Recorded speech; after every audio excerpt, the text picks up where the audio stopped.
అందరికీ నమస్తే, welcome to my channel review Rayudu. So ఈరోజు మనం చేయబోయే వీడియో కొంతమందికి చాలామందికి అంటే తెలియని వాళ్ళు కూడా తెలుసుకోవాలని వీడియో చేస్తున్నాను.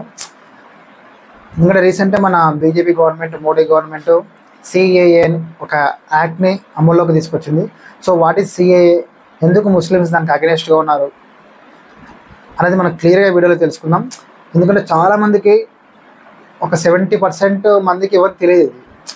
ఇప్పుడున్న జనరేషన్కి వాటి సిఏ అంటే ఎవరికి తెలియదు. ఎందుకు గవర్నమెంట్ ఇప్పుడే ఇంప్లిమెంట్ చేయాల్సి వచ్చింది, దానివల్ల యూజ్ ఏంటి, మన ఇండియన్స్కి ఏమైనా లాస్ ఉంటుందా, అసలు వాటి సిఏ ఎందుకు పెట్టాలని రూల్ ఎందుకు వచ్చింది, దాని గురించి మనం ఎక్స్ప్లెయిన్ చేసుకుంటే వీడియోలో మాట్లాడుకుందాం.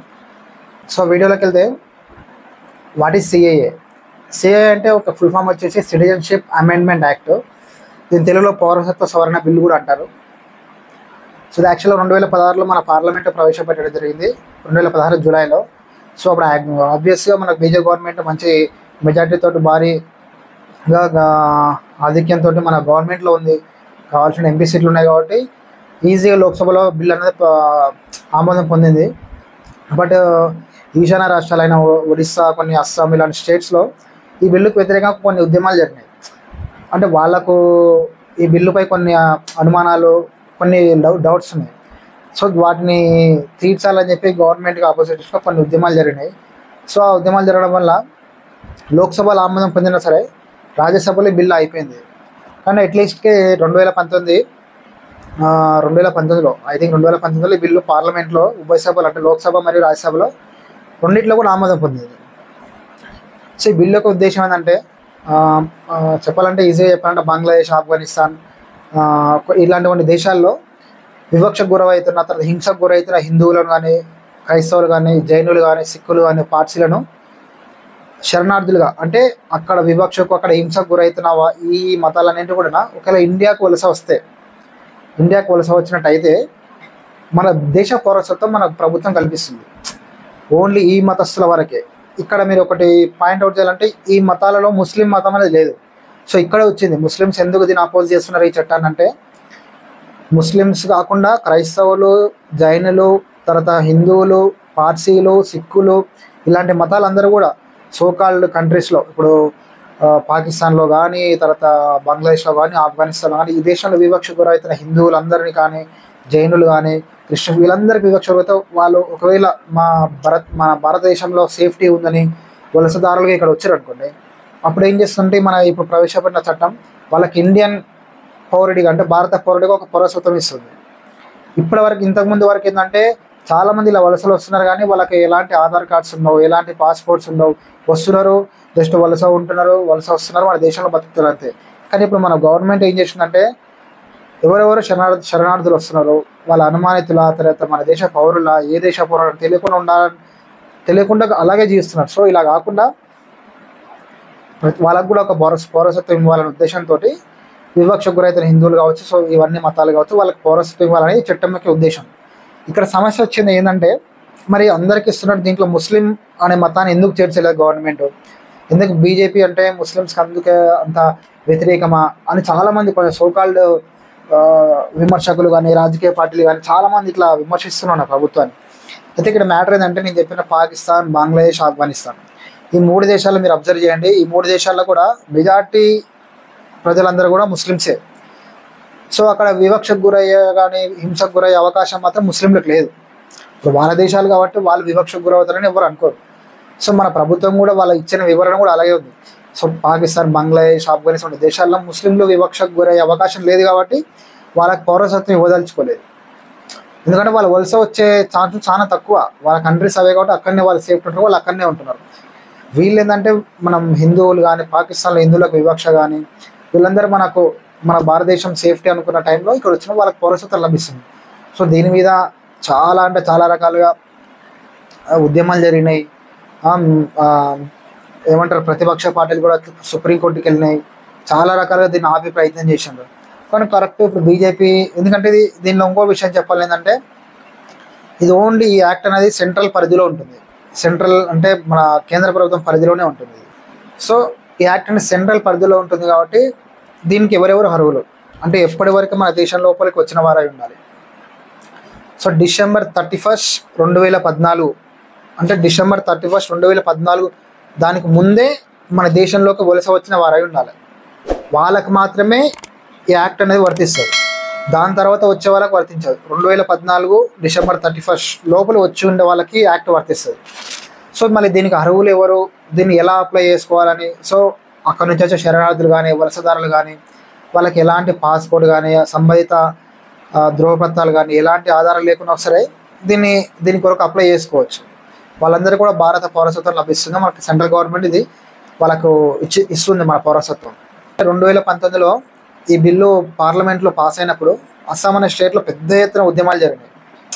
దీనికి అక్రమ వలసదారులకు మనకు పౌరసత్వం ఇస్తే మా భాష పైన కానీ మా సంస్కృతి పైన కానీ మా రాష్ట్రంలో ఉద్యోగ అవకాశాల పైన కానీ కొంచెం ప్రభావం చూపుతుంది. మా ఏమంటే స్థానికంగా ఉండే యువతకు కానీ వాళ్ళందరికీ కూడా ఉద్యోగ అవకాశాల్లో కొంచెం మేము వెనుకబడిపోతామనే ఆ భ్రమలో ఉండి వాళ్ళు పెద్ద ఎత్తున అంటే హింసాత్మక నిరసనలు కానీ చాలా లాఠీ చార్జీలు అయినాయి, ఉద్యమాలు అయినాయి. సో కొంచెం పీక్స్కి వెళ్ళిపోయింది 2019లో. సుప్రీంకోర్టులో ఈ ప్రతిపక్ష పార్టీలు కానీ రాజకీయ పార్టీలు కానీ అందరూ సుప్రీంకోర్టులో పిటిషన్ కూడా వేయడం జరిగింది.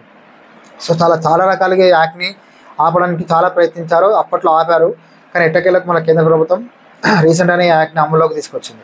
అలాగే మన ప్రతిపక్షాలు చేస్తున్న ఒక మెయిన్ ముఖ్యమైన వాదన ఏంటంటే యాక్ట్ తీసుకురావడానికి మాకు ఎలాంటి ఇబ్బంది లేదు. కాబట్టి ఈ యాక్ట్ దేని బేస్లో తీసుకొస్తారు మీరు?